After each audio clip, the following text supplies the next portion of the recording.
"Don't get in the car," yelled the single-dad janitor. The CEO froze in shock. The morning sun painted the city in gold. Its rays slid down the towering glass walls of the corporate skyscrapers, making steel beams glisten like fire. The plaza below hummed with life. Men and women in sharp suits hurried past one another, clutching phones, adjusting ties, carrying briefcases as though the weight of the entire world depended on them. Their footsteps echoed against marble tiles. Their voices rose and fell in urgent tones. The world seemed too fast, too hungry, too determined to pause for a single breath. But near the edge of that grand corporate plaza, away from the rushing heels and polished shoes, stood a man in a navy blue uniform. His name was Michael Adeyemi. To anyone passing by, he was just another janitor with a broom in his hand. Just another maintenance worker whose job was to sweep away the dust others left behind. But if you looked closer, if you looked into his eyes, you would see a storm. Michael was not just a janitor. He was a father. A widowed father carrying the weight of his world and that of his only daughter, Amara. An 8-year-old girl with curious eyes and a smile that could heal his exhaustion. 2 years earlier, tragedy had stolen his wife from him, leaving him to raise Amara alone. He never complained aloud, but every day his body carried grief, and his heart carried determination. That morning looked ordinary, too ordinary, and yet, hidden beneath the layers of routine, destiny was preparing to turn the page of Michael's life. In just a few moments, everything would change. But before that moment of revelation, let's go back to where Michael's day began.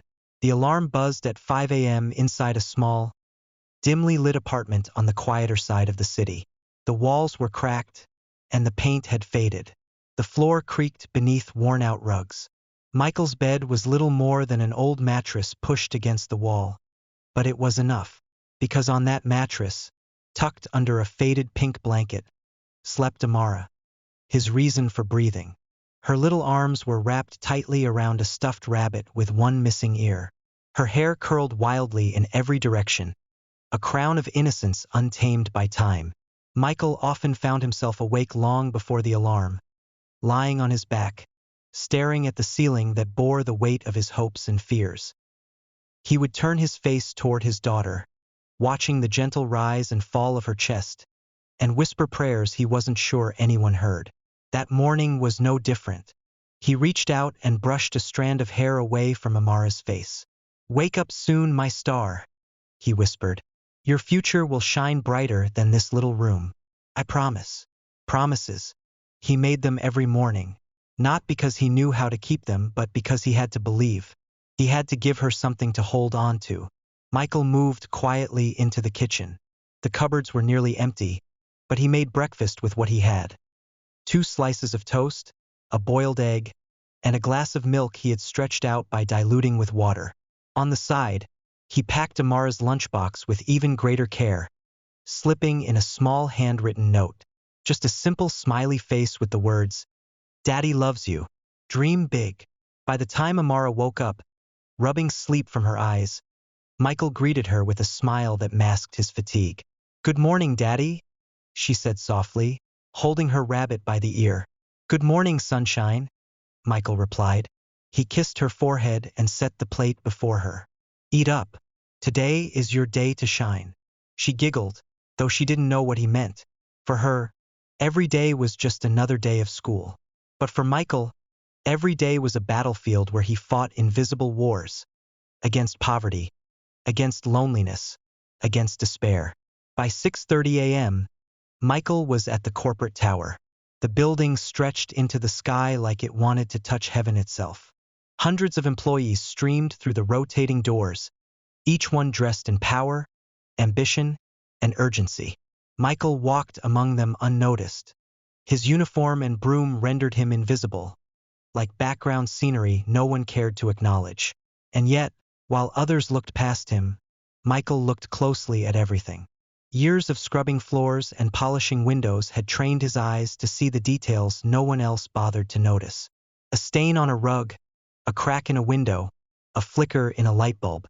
He saw more than stains and cracks. He saw people. He saw the tired employee crying in the restroom, the young intern gripping her stomach out of nervousness before a meeting, the executive adjusting his tie nervously in the mirror before pitching an idea. He carried those unnoticed fragments in silence. He carried them the way he carried his memories of his late wife, quietly, heavily, reverently.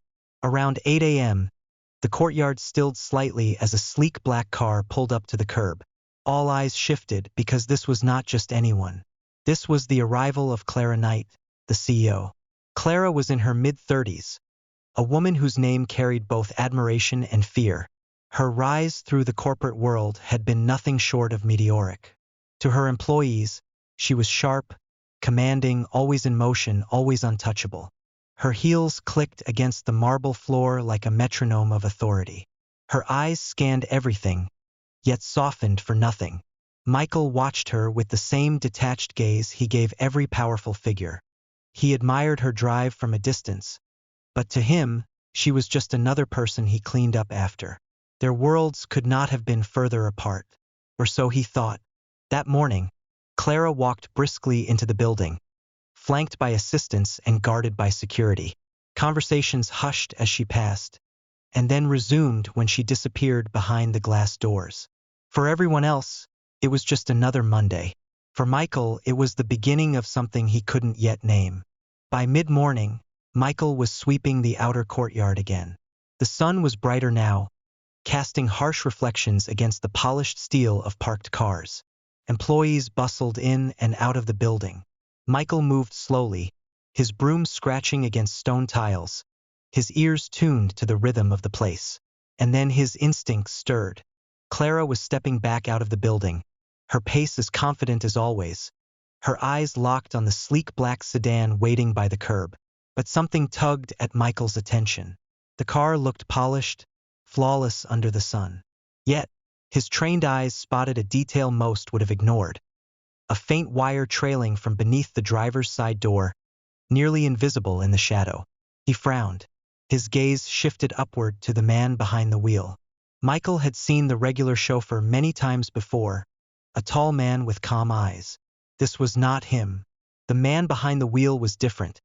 His posture stiff, his hands gripping the steering wheel too tightly, his eyes darting nervously toward Clara. Michael's chest tightened. He didn't know why, but every fiber of his being screamed that something was wrong. Horribly wrong. He had learned to trust these instincts.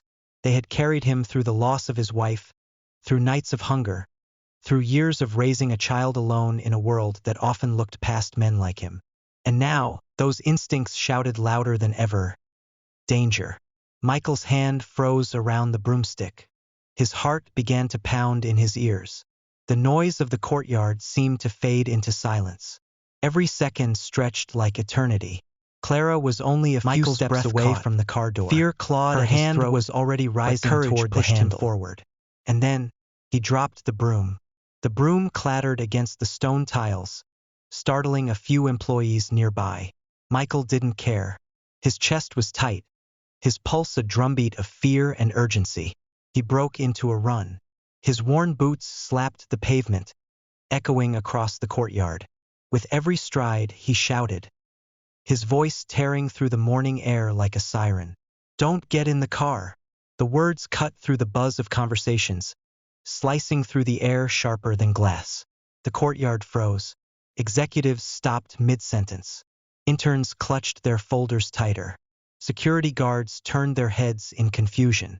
Clara Knight froze too, her hand hovering just inches above the door handle of the sleek sedan. She blinked, stunned. Who dared to yell at her like that? And why? For a split second, silence ruled the plaza. And then, click, a sound so faint most ears would miss it. But in that silence, in that pregnant pause after Michael's desperate cry, it was unmistakable. A metallic click from beneath the car. Clara's eyes widened. Her throat tightened as instinct screamed at her to step back.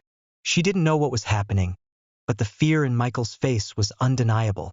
The driver inside the car shifted nervously, fumbling with something near the dashboard. His movements were frantic, unnatural. "Step back," Michael shouted again, pointing a trembling finger toward the undercarriage of the car. "There's something there." Two security guards rushed forward, pulling Clara away from the vehicle. Executives scrambled backward, gasping. The plaza, once buzzing with corporate chatter, now trembled with panic. Michael lunged forward, crouching low near the car. And there it was. His instincts had not betrayed him. A device, crude, but unmistakably deadly. Wires, tape, and metal packed together beneath the vehicle. A bomb. The sleek black sedan had been rigged to kill.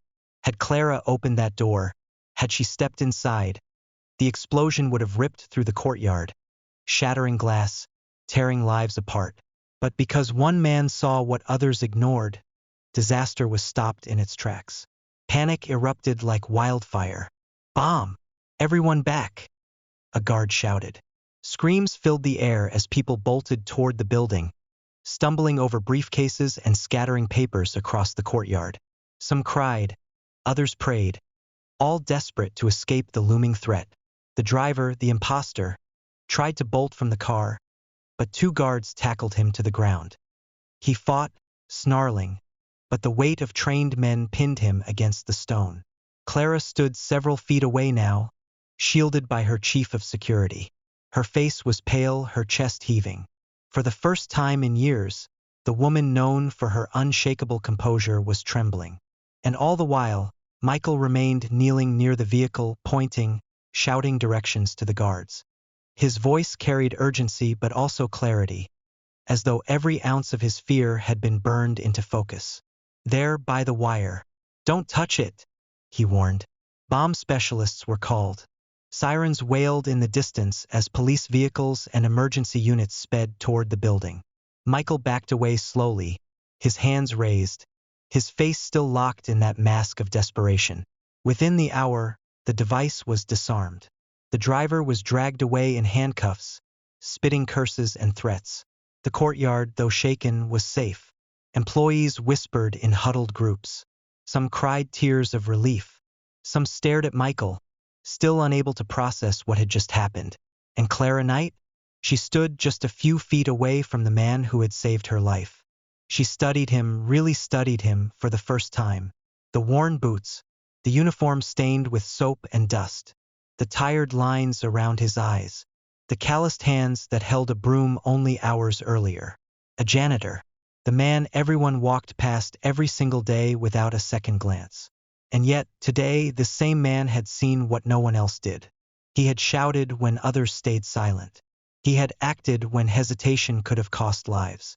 The CEO felt a lump rise in her throat. She was alive because of him. That afternoon, news spread like wildfire. Janitor saves CEO from bomb blast. Unsung hero stops assassination attempt. A father's courage saves hundreds. Reporters swarmed the plaza. Cameras flashed. Microphones extended. But Michael didn't care for any of it. While the world was busy making him a hero, he was busy thinking about one thing. Amara. Because when you're a father, every act of courage isn't about glory. It's about going home at the end of the day to the child waiting for you. Michael returned to his apartment that evening with tired steps. His body ached. His mind replayed the chaos. But his heart softened the moment he saw Amara running toward him. "Daddy!" she squealed, wrapping her arms around his waist. He lifted her high, pressing his face into her hair, breathing in the comfort of her presence. That night, as she slept with her rabbit tucked under her chin, Michael sat by her side and whispered, "You're the reason I saw it, Amara. You're the reason I shouted. Every breath I take, every step I make, it's for you." In the days that followed, the company celebrated him. Employees who had once brushed past him in hallways now stopped to greet him with respect. Executives nodded their heads when they saw him. Even Clara Knight herself, once untouchable, now addressed him by name. But Michael never let it get to his head. He didn't feel like a hero. He was just a father who refused to let fear silence him. And maybe that was the lesson the world needed to see. Heroes don't always wear suits or uniforms with badges. Sometimes, they wear janitor's clothes, stained with sweat and soap, carrying the quiet dreams of their children in tired hands. Sometimes the greatest courage doesn't come from power or status.